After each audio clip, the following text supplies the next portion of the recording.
শরীরে ব্যথা থাকলেও ভালো হবে। তা আসসালামু আলাইকুম ভাই ও বোনেরা, আশা করি সবাই ভালো আছেন। আপনাদের দোয়ায় আমি জহুরুল ভালো আছি। আজকে আবার একটা নতুন ভিডিও নিয়ে আসলাম। সেটা হলো লং। তো সবাই চেনেন লংয়ের গুণাগুণ ও উপকারিতা কি কি, এই ভিডিওটার মাধ্যমে আপনাদেরকে দেখার জন্য আমি চেষ্টা করব। তা আপনারা সবাই এই ভিডিওটা উপরে ধাক্কা না দিয়ে ভিডিওটা সম্পূর্ণ দেখেন, একটু হলো কাজে লাগবে। তা সেটা হলো ভিডিওটা দেখার আগে আমি একটু আপনাদের মাঝে এক পুলিশ ভাইয়ের কাহিনী আমি একটু শোনাইতে চাই। একটু মনোযোগ দিয়ে এই কাহিনীটা শুনবেন। এই কথাটার মানে শেষে আমি আপনাদেরকে এই লংয়ের উপকার বা লং লং আছে, অনেকজনে লংও বলেন, লবঙ্গ বলেন, আমি এই কথাটা একটু পরে বলতেছি। তা কথাটা শোনেন।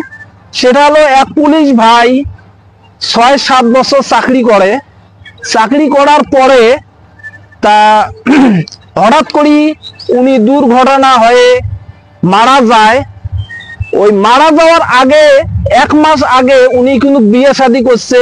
বিয়ে শাদী করার পরে ওই ভাইটার বাচ্চা কোচ্চা তো হয় নাই, এটা কোনোদিনও সম্ভব না। 1 মাস হয়ে গেছে, বিয়ের 1 মাস পরে ওই ভাইটা হঠাৎ করে কিন্তু তার দুর্ঘটনায় সে মারা যায়।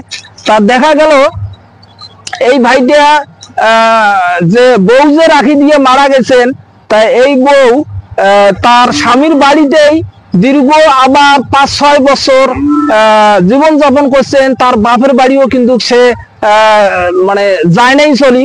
তার টেকনিকটা হলো সরকার থেকে যে টাকাটা পাবে ওই টাকাটা ওই বউটে নিবে। তা দেখা গেল ওই মহিলাটা তার কিছুদিন পরেই, মানে 6-7 বছর যাওয়ার পরে তারপরে সেটা হলো সরকার থেকে অর্ডার আসছে, সে টাকা পাবে। তা সরকারে দেখছে ছেলেটার বাচ্চা নেই, কেউ নেই। তা ওই যে লোকটা মারা গেছে ওনার মাকে ডাক দিয়ে আসছে, এই যে লোকটা মারা গেছে তার বউ ডাক দিয়ে তা টাকাগুলো 2 ভাগ করিয়ে, 2 ভাগ করে নাই, এক বান্ডিলে টাকাগুলো রেখে দিয়ে একটা ভিডিও করে নিয়ে নিছে বা ক্যামেরা করে নিয়ে গেছে। তারপরে শাশুড়ি আর বউ এক জায়গায় বেড়াইতে গেছে। বেড়াইতে যায় সেটা হলো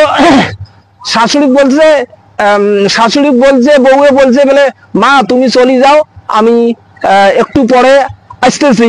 তা শাশুড়ি তো সরল সোজা মানুষ, সরল সোজা থাকার কারণে তা বউয়ের কথাটা শুনছে।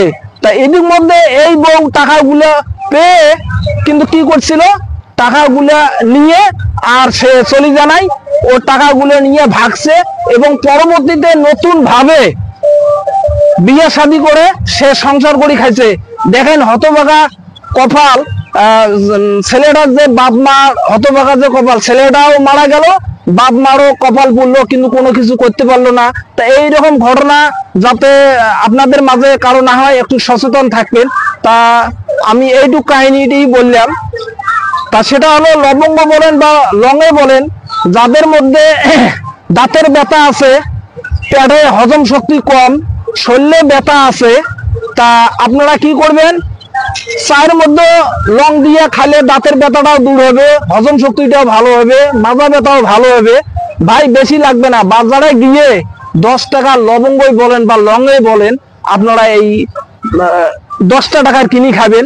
ভাই পকেটটা তো আমাদের সাথেই থাকে, পুরুষ মানুষের তো পকেট সাথেই থাকে।